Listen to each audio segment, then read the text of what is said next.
Bonjour à tous. Alors, travaillez-vous pour une entreprise qui fait de la RSE? Alors, la RSE, c'est la responsabilité sociale des entreprises. C'est un sujet plutôt d'actualité en ce moment. Et selon une étude BPI, il y a à peu près 50% des PME ETI qui se déclarent avoir une démarche RSE. Du coup, on a interrogé les responsables RSE dans les entreprises pour un peu comprendre leurs difficultés et leur métier. Et il en est sorti que ces responsables RSE aujourd'hui, ils n'ont pas d'outils pour piloter leur démarche RSE. Dans la plupart d'entre eux, en fait, ils pilotent avec un tableau Excel. Alors pourquoi c'est important d'avoir un outil? Parce qu'en fait, piloter la RSE, c'est un peu complexe et c'est surtout très chronophage. Parce qu'un responsable RSE, il n'agit pas tout seul en entreprise. Il va s'appuyer sur ses collaborateurs dans le département des ressources humaines, finances, production, etc. Lui, son rôle, ça va être de s'assurer en fait que le plan d'action qui est défini avec les enjeux et les engagements de l'entreprise, eh bien, il soit rempli et qu'on puisse progresser sur ces axes. Donc, il va devoir collecter en fait les informations auprès de ses collaborateurs pour les piloter avec des indicateurs, etc. Les restituer aussi régulièrement à son management, bien sûr, qui cherche en fait à savoir où ils vont. Le responsable RSE, il doit aussi bien sûr rester en veille avec les évolutions réglementaires sur ce sujet, mais aussi pouvoir en fait voir les bonnes pratiques des autres entreprises.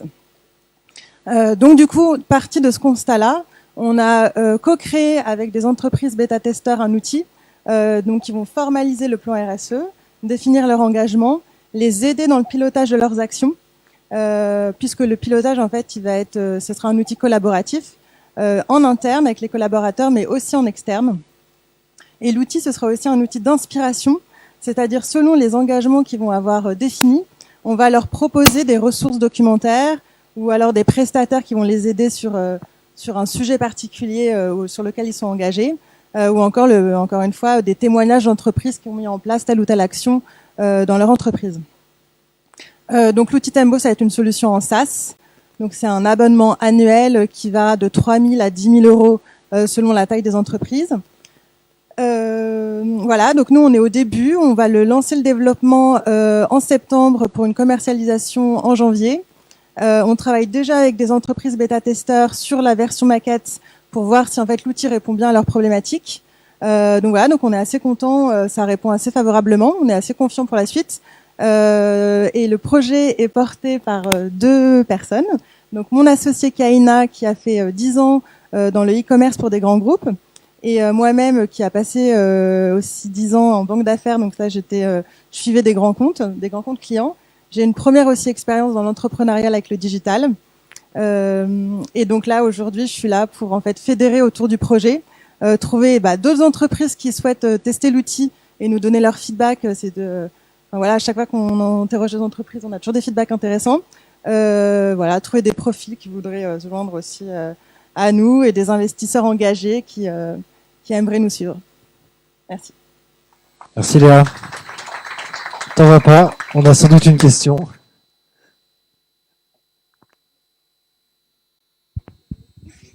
Est-ce que vous pouvez nous présenter un peu plus les barrières techno que vous avez? Est-ce que vous êtes sur un marché qui est certes nouveau, mais sur lequel il y a déjà pas mal de concurrence, ne serait-ce que dans la région?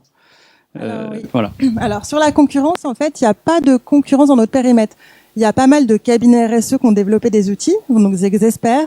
C'est vraiment dans leur périmètre. Par exemple, le bilan carbone. En effet, ça nécessite de l'expertise.